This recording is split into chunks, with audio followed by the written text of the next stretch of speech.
Welcome back to the Road to National series. Today I'm in red Crocs and I'm going to take you through a upper dynamic workout. So today is the third week in my 3-week wave, which means it's the heaviest. It is 85% of my 1 rep max. That's the bar weight plus band tension. And the variation for this 3-week wave is a 4-inch cambered bar. So these actually moved pretty good. If you've kept up with the series, last week I had a bit of elbow and shoulder issues, so I wasn't quite as snappy as I'd have liked to have been when I was doing 80% of my 1 rep max, so when the bar was lighter. And this week I do think I moved the weight faster, which is obviously great. The reason was, of course, the small injuries I was experiencing last week, but the bar speed was pretty good for a third week here. Happy with the cycle in general and ready to move on to next week where I'll be doing a heavier variation. So the idea with my dynamic effort uppers is each week I'm doing a slightly heavier variation for my bench presses,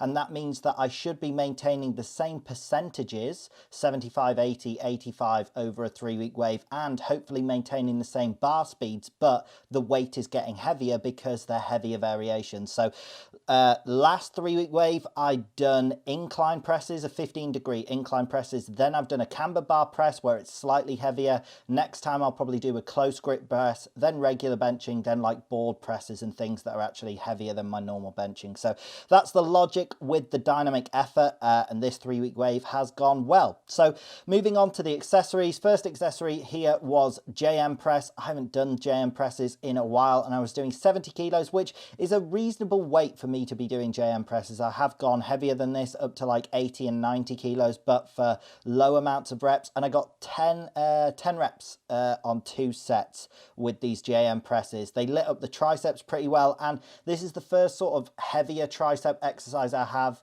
done since last week when I said I had strained my sort of elbows and triceps a bit. So they felt good, nothing really noteworthy with them. They moved well and were just a good solid accessory, and it was a good thing that my tricep pain and my elbow pain is completely gone seemingly. So moving on to the next accessory here, I did wide mag grip lat pull down. So I just fancied doing these and it was easy to set up. With my programming, really, I should have done some sort of row, like a barbell row. I didn't want to have to lug around a load of plates. So as you'll have heard in previous episodes of this series, but also in general all over the place, the UK is experiencing a heat wave and none of us can handle it very well, me in particular. So I just wanted something easy. Lat pull downs, obviously you just pick the weight on the weight stack and get cracking. So that's why I chose to do these instead of some sort of row, still hitting the back, and these felt good. 200 pounds for 2 sets of 12, which was solid, although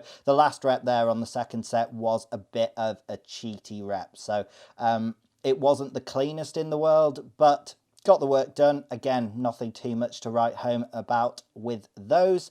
Then moving on to the next accessory, it was chest press, or converging chest press. And I did 250 pounds, and I was hoping to get somewhere in the range of 10 to 12 reps for 2 sets. So that did sort of work out. And this first set, I got a set of 12 and I was happy with. But I've spoken about this a few times, but with this accessory in particular, this chest press, I think it just targets the chest and the pressing muscles very efficiently because my strength drops off massively. Now, I rested like almost 4 or 5 minutes in between these sets. It skipped through it really quickly there. I went outside to try and cool off, which didn't work. Outside is just as hot as in this gym, but I'd have hoped that I'd have regained my strength after such a long rest period. That's quite long. I normally do about 2 minutes, and I was still only able to get 8 reps on this second set. So a fairly substantial drop from 12 reps to 8 reps. So, I mean, it does average out at 10 reps. The volume of 20 reps at that weight was sort of what I was shooting for, but a little frustrating that my strength is dropping off so quickly. I do also think it's related to the heat. So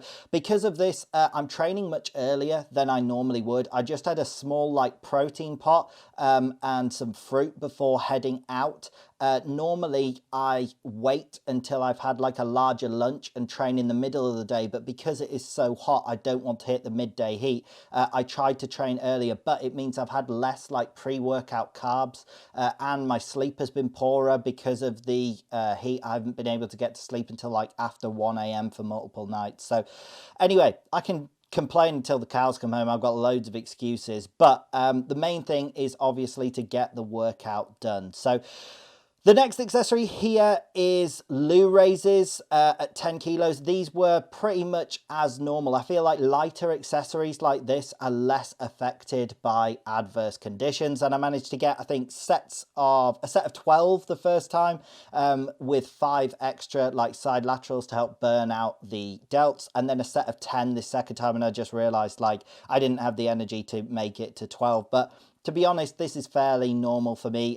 My hair does look a massive mess as well. I tried to cool myself down by like, I don't know what I did with my hair. Anyway, I looked terrible for the entire rest of this workout and I felt pretty terrible. I ended up taking the Crocs off even to try and cool down even more. Nothing was working. It's just a very hot day. Gripping these dumbbells were a nightmare. Like they were so slippy, and you'll probably be able to see my hands sort of slipped onto like the front part of the head of the dumbbell. I wasn't able to keep them in the middle, which, you know, it's just annoying. It doesn't really matter that much. I think it annoyed me more in the second set. You'll see I adjust my hands halfway through the set. But these were, again, nothing particularly special. However, again, I mentioned my elbow joint had been tender last week. I'd aggravated it. I'm not exactly sure what the cause was, but I'd been going lighter with my bicep curls as well. I think I did hammer curls with like the 10 or 15 kilo dumbbells last week.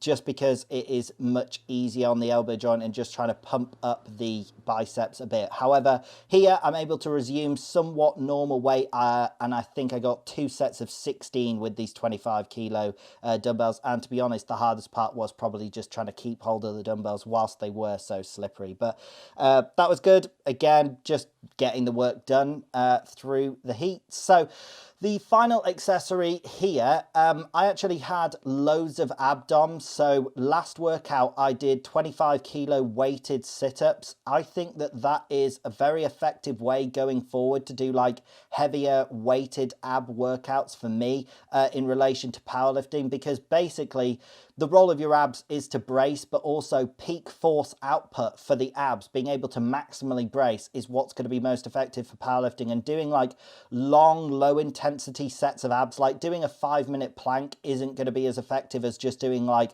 10 heavy reps on something, or even like a weighted plank at 20 seconds. So here I am doing like a longer, lower intensity ab workout, just an isometric on the GHD, but that is because my abs were still very sore and I didn't want to skip abs altogether. When I first started doing ab training, I was doing that a lot. If you see the episodes early on in the series, I used to just skip abs if my abs were previously sore. So it's better to do this than to do nothing, but they were wrecked from those heavy sit-ups, which I think is the most effective way for me to train my abs going forwards. But here I just did 1 set. I was also debating at the end here whether I should do a second, and I realized I felt like really faint. I felt really sick. The camera had also stopped working just before this. I had to wait because it had overheated, so it was just time to head in. Anyway, that is it for today's video. I hope you did in fact enjoy the video. If you did, drop it a like, drop a comment, subscribe, click the bell, all that good stuff, and have a great day.